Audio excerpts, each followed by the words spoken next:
అందరికీ నమస్కారం. Employees university YouTube channel ఈ సంచిక మీ అందరికీ కూడా స్వాగతం. ఈ సంచికలో మనం ముఖ్యంగా రిటైర్ అయినటువంటి ఉద్యోగులకి ఎన్కాష్మెంట్ ఆఫ్ ఎర్న్ లీవ్ అనేది ఇస్తాం. మనం ఇది ఎలా చేయాలి అని చాలామందికి కూడా సందేహాలు ఉన్నాయి. ఎన్కాష్మెంట్ ఆఫ్ లీవ్ అనేది బిల్లు ఎలా వేయాలి, ఎన్కాష్మెంట్ ఆఫ్ ఎర్న్ లీవ్కి సంబంధించి అమౌంట్ మనం ఎలా క్యాలిక్యులేట్ చేయాలి అని చెప్పేసి చాలామందికి సందేహాలు ఉన్నందువల్ల ఆ సందేహాలు తీర్చడం కోసం ఈ వీడియో చేయడం జరుగుతుంది. ముఖ్యంగా ఏంటంటే, ఒక ఉద్యోగి రిటైర్ అయినప్పుడు లేదా ఒక ఉద్యోగి సర్వీస్లో ఉండి చనిపోయినప్పుడు, ఈ రెండు సందర్భాల్లో లేదా ఇంకొక సందర్భం ఏంటంటే వాలంటీర్ రిటైర్మెంట్ తీసుకున్నటువంటి సందర్భంలో కూడా ఈ ఎన్కాష్మెంట్ ఆఫ్ ఎర్న్ లీవ్ అనేటువంటిది ఇవ్వటం జరుగుతుంది. దీనికి సంబంధించి ఏంటంటే మనకి GOMS number 232 finance department dated 16/9/2005 ఇది ఒక జీవో అనమాట. తర్వాత GOMS number 154 finance department dated 4/5/2010 ఈ రెండు జీవోల ఆధారంగా మనము ఈ ఎన్కాష్మెంట్ ఆఫ్ ఎర్న్ లీవ్ అనేటువంటిది మంజూరు చేస్తాం. అయితే ఇక్కడ గమనించవలసిన విషయం ఏంటంటే, ఒక ఉద్యోగి రిటైర్ అవుతుంటే ఆ రిటైర్మెంట్ డేట్కి 15 రోజుల ముందుగానే GOMS నెంబర్ 100 అనేటువంటి జీవో ప్రకారం 15 రోజులు ముందుగానే ఎర్న్ లీవ్ శాంక్షన్ చేసి ట్రెజరీకి బిల్లు పంపించవచ్చు. రిటైర్ అయ్యే తేదీ వరకు ఆగవలసిన అవసరం లేదు. ఉదాహరణకు ఒక ఉద్యోగి నవంబర్ 30, 2024 రిటైర్ అవుతుంటే 16 నవంబర్ 2024 తర్వాత ఎప్పుడైనా సరే మనం అది శాంక్షన్ చేసి ఆ బిల్లు అనేటువంటి ట్రెజరీకి పంపించేటువంటి అవకాశం ఉంటుంది. అలా కూడా చేసుకోవచ్చు. సో దీంట్లో ముఖ్యంగా ఏంటంటే కొన్ని స్టెప్స్ వైజ్గా ఈ క్యాలిక్యులేషన్ అనేది మనం తెలుసుకోవాలి. ముందుగా ఏంటంటే, ఏదైనా ఒక ఉద్యోగికి మనం ఎన్కాష్మెంట్ ఆఫ్ ఎర్న్ లీవ్ మంజూరు చేయవలసినటువంటి సందర్భంలో ముందుగా ఆయన SRలో ఉన్నటువంటి ఎర్న్ లీవ్ అకౌంట్ ఉంటుంది. ఈ ఎర్న్ లీవ్ అకౌంట్లో బ్యాలెన్స్ ఎంత ఉందో చూడాలి. ఎందుకంటే ఎర్న్ లీవ్ అకౌంట్ అనేటువంటిది కానీ లేదా హాఫ్ పే లీవ్ కానీ లేదా రెండు కలిపి కానీ 300 రోజులకి మించకుండా ఎన్కాష్మెంట్ ఆఫ్ ఎర్న్ లీవ్ చేసుకునేటువంటి అవకాశం ఉందన్నమాట. అంటే ఒకవేళ ఒక ఉద్యోగి రిటైర్ అయినాటికో లేకపోతే చనిపోయిన నాటికి ఆయన ఎర్న్ లీవ్ ఖాతాలో 300 రోజులు ఎర్న్ లీవ్ ఉన్నట్లయితే మనం 300 రోజులు కూడా ఎన్కాష్మెంట్ ఆఫ్ ఎర్న్ లీవ్కి అనుమతించవచ్చు. ఒకవేళ ఆ రిటైర్ అయ్యే రోజు కానీ లేదా చనిపోయే రోజుకి కానీ 300 రోజులు కనుక లేకపోతే, ఎన్ని రోజులైతే 300 రోజుల కంటే తగ్గిందో ఆ రోజులు మనం హాఫ్ పే లీవ్ కింద మంజూరు చేయవచ్చు. ఉదాహరణకి ఒక ఉద్యోగి రిటైర్ అయ్యేటప్పటికి 300 రోజులు ఎర్న్ లీవ్ ఉంటే 300 రోజులకి ఎర్న్ లీవ్ మంజూరు చేయవచ్చు. అలా కాకుండా ఒక ఉద్యోగి రిటైర్ అయ్యే రోజుకి 287 రోజులు ఎర్న్ లీవ్ బ్యాలెన్స్ ఉన్నట్లయితే 287 రోజులు ఎర్న్ లీవ్ శాంక్షన్ చేసి 300 - 287 = 13. ఆ 13 రోజులకి మనం హాఫ్ పే లీవ్ ఎన్కాష్మెంట్ కూడా అనుమతించవచ్చు. ఉదాహరణకు ఒక ఉద్యోగికి 250 రోజులు ఎర్న్ లీవ్ ఉందనుకోండి బ్యాలెన్స్, అప్పుడు 300 - 250 50 రోజులు ఇవ్వవచ్చు. అంటే టోటల్గా ఎన్కాష్మెంట్ ఆఫ్ ఎర్న్ లీవ్ అనేది ఎర్న్ లీవ్ కానీ హాఫ్ పే లీవ్ కానీ రెండూ కలిపి కానీ 300 రోజుల కంటే మించకుండా చెయ్యాలన్నమాట. సో ఇది ఫస్ట్ స్టెప్. ముందు మనం SRలో స్టెప్ 1 ఏంటంటే ఆ ఉద్యోగి యొక్క SRలో ఎర్న్ లీవ్ అకౌంట్లో ఎంత బ్యాలెన్స్ ఉంది చూసుకోవాలి. 300 రోజులు ఉన్నట్లయితే స్ట్రైట్ అవే 300 రోజులు ఎర్న్ లీవ్ శాంక్షన్ చేసేయవచ్చు.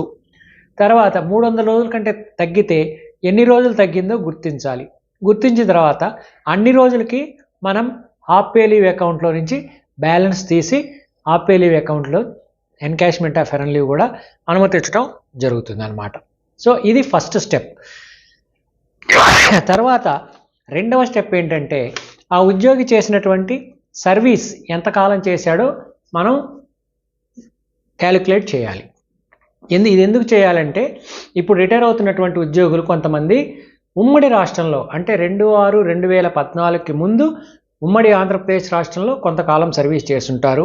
ఒక 15 ఏళ్ళో 20 ఏళ్ళో 25 ఏళ్ళో. తర్వాత ఇప్పుడు ఈ ప్రత్యేక ఆంధ్రప్రదేశ్ రాష్ట్రంలో 2/6/2014 నుంచి రిటైర్ అయ్యే వరకు కూడా కొంతకాలం పనిచేస్తూ ఉంటారు. కాబట్టి ఈ రెండింటినీ మనం తెలుసుకోవటం కోసం అతని సర్వీస్ టోటల్గా ఎంత చేశాడో తెలుసుకోవాలి. ఉదాహరణకి ఒక ఉద్యోగి 18/4/1987 సంవత్సరం ఉద్యోగంలో జాయిన్ అయ్యాడు. అలాగే 30/11/2024 రిటైర్ అయ్యాడు అనుకోండి. అప్పుడు ఆయన మనం అప్పుడు ఎన్ని రోజులు టోటల్ సర్వీస్ చేశాడనేది మనకు తెలుస్తుంది. 18/4/87 30/11/24 తీసుకుంటే 30/11/24లో నుంచి 18/4/87 అనే డేట్ని తీసేస్తే మనకు ఆయన 37 సంవత్సరాల 7 నెలల 12 రోజులు సర్వీస్ చేసినట్టుగా మనకి క్యాలిక్యులేషన్ వస్తుంది. ఇలా మనం క్యాలిక్యులేట్ చేసుకుంటే ఆయన టోటల్ సర్వీసు 37 సంవత్సరాల 7 నెలల 12 రోజులు. తర్వాత ఈ స్టెప్లో రెండవ భాగం ఏంటంటే ఉమ్మడి రాష్ట్రంలో ఎన్ని రోజులు పనిచేశారు అనేది తెలుసుకోవాలి. అంటే 2/6/2014కి ముందు అనమాట. ఈయన 18/4/1987 అపాయింట్ అయ్యాడు కాబట్టి 18/4/87 నుంచి 2/6/2014 వరకు లెక్కేయాలి. 2/6/2014 మైనస్ 18/4/1987 అనే క్యాలిక్యులేషన్ వేస్తే 27 సంవత్సరాల 1 నెల 14 రోజులు ఉమ్మడి రాష్ట్రంలో పనిచేసినట్టుగా క్యాలిక్యులేషన్ వస్తుంది. తర్వాత ఇప్పుడు ప్రత్యేక రాష్ట్రంలో ఎన్ని రోజులు పనిచేశాడనేది చేయాలన్నమాట. దానికి 30/11/2024 రిటైర్ అయ్యాడు కాబట్టి 30/11/2024 మైనస్ 2/6/2014 అనేటువంటి ప్రిన్సిపల్ ప్రకారం మనం క్యాలిక్యులేషన్ చేస్తే 10 సంవత్సరాల 5 నెలల 28 రోజులు పనిచేసినట్టు.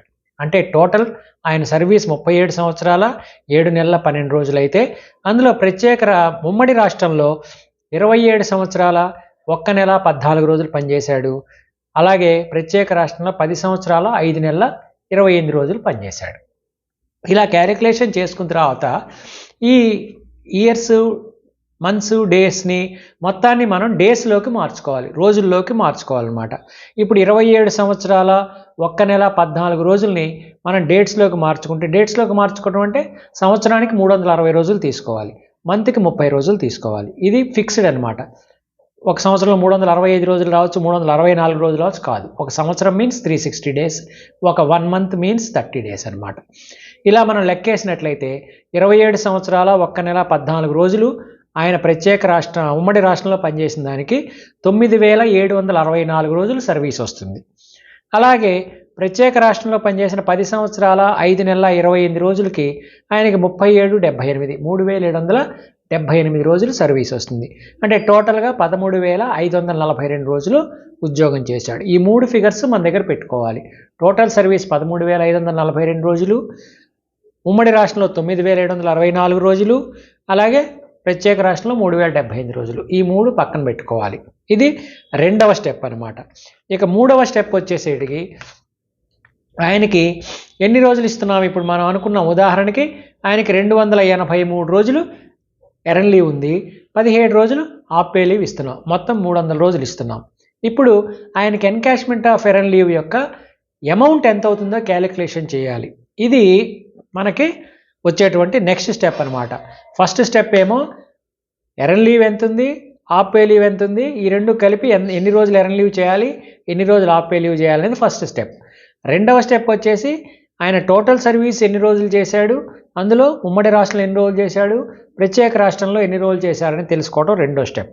ఇక మూడవ స్టెప్ ఏంటంటే ఆయన జీతం ఎంత ఉంది as on date of retirement అనేది మనం చూడాలి. లాస్ట్ పే డ్రాన్ అంటారు దీన్ని. Basic pay, last pay drawn అంటే బేసిక్ పే అనమాట. ఆయన రిటైర్ అయ్యే రోజున ఎంత బేసిక్ పే ఉంటే అది. కొన్ని సందర్భాల్లో ఇక్కడ క్లారిఫికేషన్ ఏంటంటే ఉద్యోగి రిటైర్ అయిన మరుసటి రోజు ఆయనకి ఇంక్రిమెంట్ ఉన్నట్లయితే ఆ ఇంక్రిమెంట్ని పెన్షన్కి నోషనల్గా కలుపుతారు. అయితే ఈ సందర్భంలో ఎన్కాష్మెంట్ ఆఫ్ ఎర్న్ లీవ్ ఇచ్చే సందర్భంలో మాత్రం అలా ఇంక్రిమెంట్ కలపటానికి లేదనమాట. ఎందుకంటే ఆయన రిటైర్ అయ్యే రోజే మనం ఎన్కాష్మెంట్ ఆఫ్ ఎర్న్ లీవ్ ఇస్తున్నాం.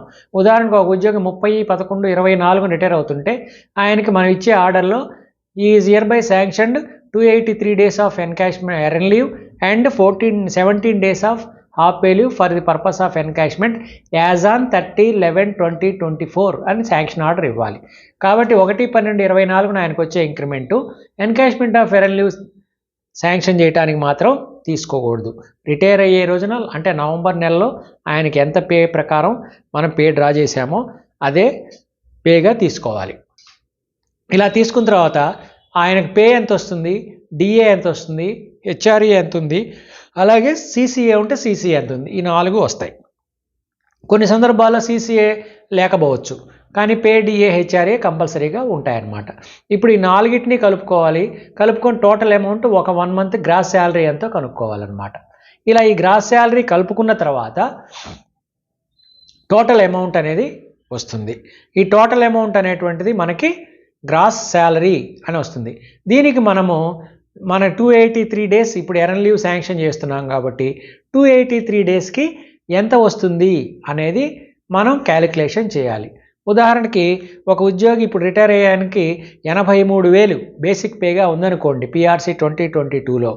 ఆయనకి 37.67% ఇప్పుడున్న డిఏ ప్రకారం 27,946 రూపాయలు డిఏ వస్తుంది. అలాగే 10% బేసిక్ పే వేసుకుంటే కనుక 8,300 హెచ్ఆర్ఏ వస్తుందన్నమాట. సో ఈ రకంగా మనం టోటల్ వచ్చేసి 83,000 బేసిక్ పే, 27,946 డిఏ, తర్వాత 8,300 హెచ్ఆర్ఏ. సిసిఏ ఎలాగూ ఉండదు కాబట్టి ఈ మూడు కలుపుకుంటే ఆయన గ్రాస్ శాలరీ వచ్చేసి 1,19,246 రూపాయలు గ్రాస్ శాలరీగా వస్తుందన్నమాట. ఇప్పుడు మనం ఈ 1,19,246 రూపాయలని టోటల్ 283 రోజులకి ఎన్కాష్మెంట్ ఆఫ్ ఎర్న్ లీవ్ ఎంత వస్తుందో కనుక్కోవాలి. అది ఫార్ములా ఏంటంటే total salary by 30 into number of days earn leave encashment permitted. ఉదాహరణకి ఈయనకి గ్రాస్ శాలరీ 1,19,246 బై 30 వేస్తే ఒక రోజుకి ఎంతో వస్తుంది ఇంటూ 283. అలా వేసినట్లయితే ఈయనకి టోటల్ ఎన్కాష్మెంట్ 283 రోజులకి 11,24,887 రూపాయలు వస్తుందన్నమాట. ఈ రకంగా మనం ముందు ఈ అమౌంట్ని క్యాలిక్యులేట్ చేసి పెట్టుకోవాలి. తర్వాత హాఫ్ పే లీవ్ ఎన్కాష్మెంట్ కూడా తెలుసుకోవాలి.